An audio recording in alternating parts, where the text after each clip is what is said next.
નમસ્કાર મિત્રો, જે લોકો પાસે રેશન કાર્ડ છે એમના માટે આ માહિતી ખૂબ જ અગત્યની માહિતી છે.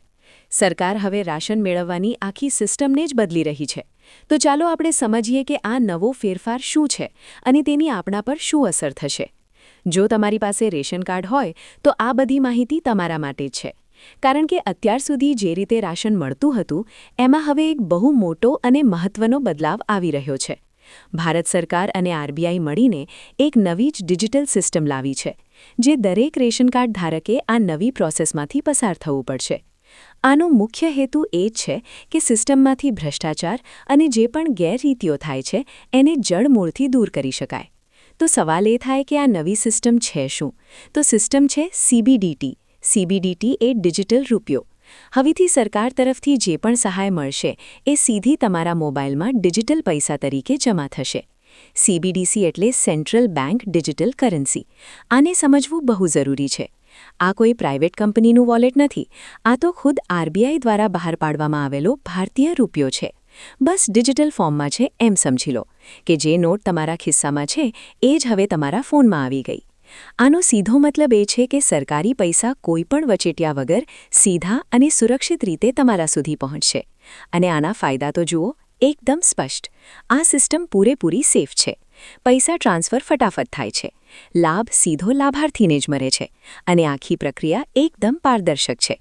એટલે કે કોને કેટલા પૈસા મળ્યા એનો બધો હિસાબ ચોખ્ખો રહે છે. હવે આવીએ સૌથી કામની વાત પર. આખી પ્રોસેસ પૂરી કરવા માટે સરકારે એક છેલ્લી તારીખ પણ નક્કી કરી છે, 31 માર્ચ 2026. આ તારીખ પહેલાં બધા જ રેશન કાર્ડ ધારકોએ આ નવી એપ્લિકેશન પર રજિસ્ટ્રેશન કરાવી લેવાનું છે. બની શકે કે અત્યારે તમે રજિસ્ટ્રેશન કરવા જાઓ અને સર્વરમાં કોઈ એરર આવે. ઘણા બધા લોકો એકસાથે ટ્રાય કરતા હોય એટલે આવું થાય.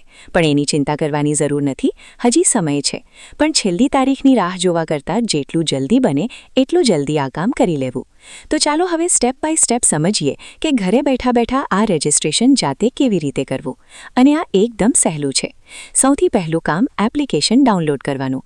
તમારા ફોનમાં પ્લે સ્ટોર ખોલો અને એમાં સર્ચ કરો પીએનબી ડિજિટલ રૂપી. આ એપ્લિકેશનને ઇન્સ્ટોલ કરી લો. એક બહુ જ જરૂરી વાત, આ એપ વાપરવા માટે તમારા ફોનમાં સિક્યોરિટી લોક હોવો ફરજિયાત છે. કાં તો પેટર્ન લોક રાખો અથવા તો ફિંગરપ્રિન્ટ લોક રાખો. એના વગર એપ ખુલશે જ નહીં. ચાલો હવે પ્રોસેસ જોઈએ. સૌથી પહેલાં એપ ખોલીને એની શરતો સ્વીકારી લો. પછી તમારું સિમ કાર્ડ વેરીફાઈ થશે અને એપ માટે એક પિન બનાવવાનો રહેશે. એ પછી આધાર નંબર નાખીને ઓટીપીથી વેરિફિકેશન થશે. ત્યાર પછી પૈસાની લેવડ-દેવડ માટે 6 આંકડાનો એક વોલેટ પિન બનાવવાનો. અને છેલ્લે કેવાયસી પૂરું કરવા માટે કન્ટિન્યુ પર ક્લિક કરો. અને રજિસ્ટ્રેશન સફળતાપૂર્વક થઈ ગયું. પછી આ વોલેટ કેવું દેખાશે અને એનો ઉપયોગ કેવી રીતે કરવાનો, ચાલો એ પણ જોઈ લઈએ. જેવું રજિસ્ટ્રેશન પૂરું થશે એટલે તમારી સ્ક્રીન પર વોલેટમાં ઝીરો બેલેન્સ દેખાશે. આ જોઈને ચિંતા કરવાની જરૂર નથી. એનો મતલબ છે કે તમારું વોલેટ યુઝ કરવા માટે તૈયાર છે. હવે જ્યારે પણ સરકાર પૈસા જમા કરશે એ સીધા અહીં દેખાશે. અને આને વાપરવું એકદમ સહેલું છે. જ્યારે પણ રાશન લેવા દુકાન પર જાઓ ત્યારે ત્યાં એક QR કોડ લગાવેલો હશે.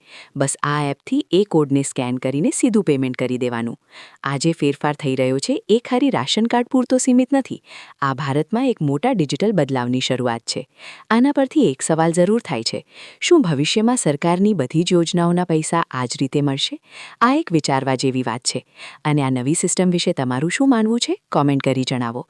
અને આવા જ સરકારના મહત્વના કામો અને માહિતી જાણવા માટે અત્યારે જ ચેનલ સબસ્ક્રાઇબ કરી લેજો. વિડીયોને લાઇક, કોમેન્ટ કરજો. મળીશું નવા વિડીયોમાં. ત્યાં સુધી આવજો.